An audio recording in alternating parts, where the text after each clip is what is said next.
How much time do you devote preparing and practicing for what you're going to do on the telephone or face-to-face? Each customer you come in contact with wants to be done differently. And the only way to find that out is ask them, what's important to you, Mr. Customer? How would you like to have this done? And where would you like? Ask them. They'll tell you. Some things you can't give people. I can give you training. I can give you product knowledge. I can't give you these 7 things. You got to have some of that because they're inherent. The professional tools, the communication tools of our profession. Without those tools, without any one of those 10, you're going to lose sales. You're going to lose repeat business. You're going to lose referrals. Are you practicing on your customers? If so, you're losing sales.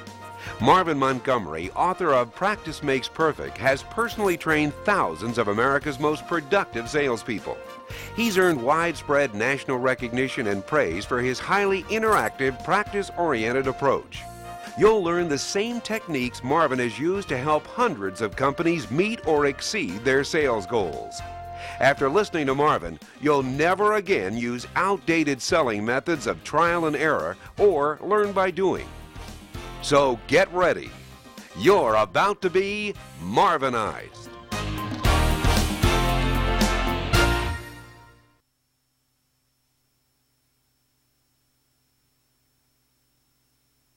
How much time do you devote preparing and practicing for what you're going to do on the telephone or face-to-face? If it's like a lot of people I come in contact with, it's little or none. When you get on an airplane, when you go to the dentist, when you go to the doctor, or if you're going to have surgery, if we're going to give that doctor, that surgeon, that pilot a test on how prepared they are to take care of you, what would you like for them to get on that test? Think about it. 75%? 80? 65? Don't you want them to get 100% flying colors? Especially if they're flying you or they're operating on you.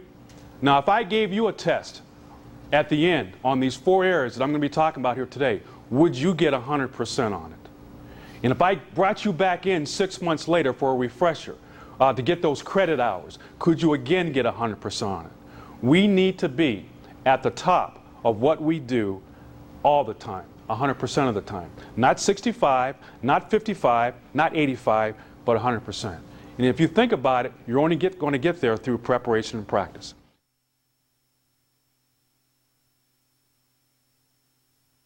When you approach a customer, when a customer approaches you, when that telephone rings, when you're making that outgoing call, your job is to ask and listen. Because when you ask and listen, it automatically shows people what? That you care. Doesn't it? It shows people that you care. And don't we want to show our customers we care about them? Because if you show them how much you care, the sale will take care of itself. Ask and listen. There's other benefits of the caring. You also will get repeat business and referrals.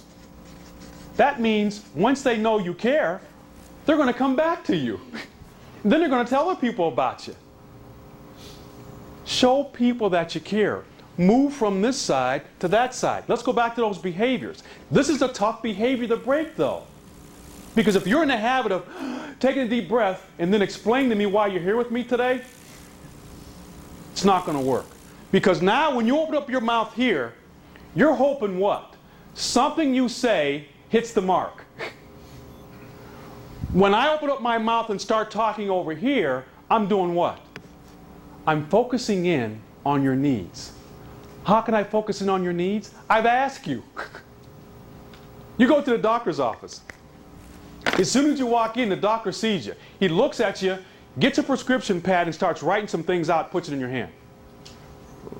Well, what are you doing, Doc? Oh, I know what's wrong with you already. Well, how do you know?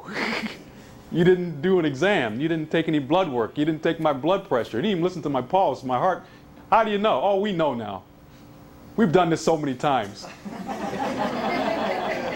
I mean, would you feel comfortable with that? Think about it.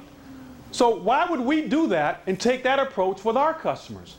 How in the heck can you go through a memorized, scripted presentation before you find out what my needs are?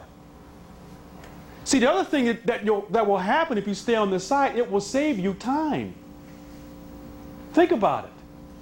It will save you time. Not only showing the customer that you care, but it saves time. It saves time.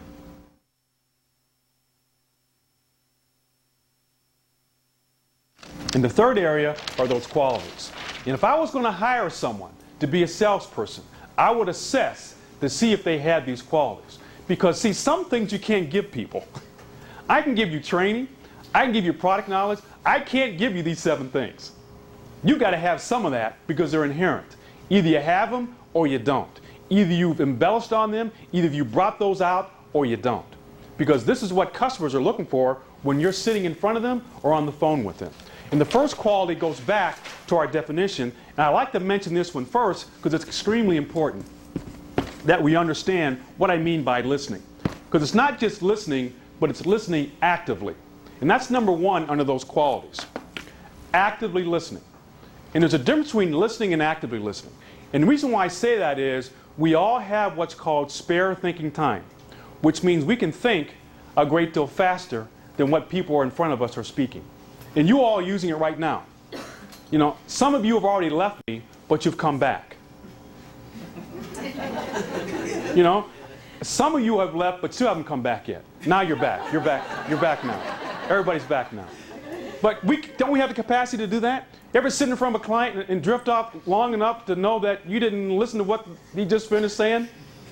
And now he or she is annoyed because you asked them something that what?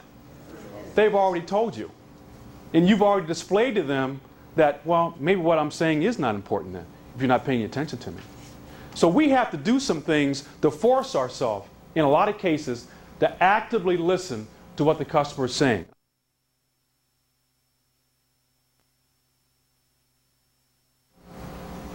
How many of you have already met someone here today that you'd maybe like to spend a little extra networking time with because there was a good connection here? Let me see his hands. You met somebody here, hold him high. You met somebody here that, you know, be a good person. No, don't put him down yet. Just hold him up here.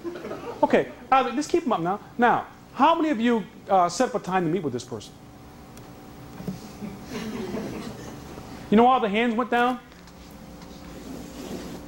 No closure. That's the same thing we do at work too. Remember, you can't have an out-of-body experience. You're the same person here, and you're the same person at work. If you didn't book that time to meet with this person here, you ain't booking that appointment at work. It's not happening. Because we're creatures of habit. And that comes from, hey, how you doing? Haven't seen you for a while. You know what? We need to get together. Yeah, let's get together. Great idea. Let's get together before the summer's over. Will you get together? No. It won't happen until someone of the 2 people says what? When. So when you're sitting there with that customer and you don't say when, you don't make that closing statement, nothing would happen. It's like people coming over your house at night and you're sitting there waiting for them to go home. They won't go home unless you ask them to go home. Unless you bring closure to that evening yourself. And if you're the kind of person that sits there and waits for them to excuse themselves and go home, it's a long night for you. You have to have different ways to ask for the order. Are you feel for a closing? If so, this is a tool that you need to work on.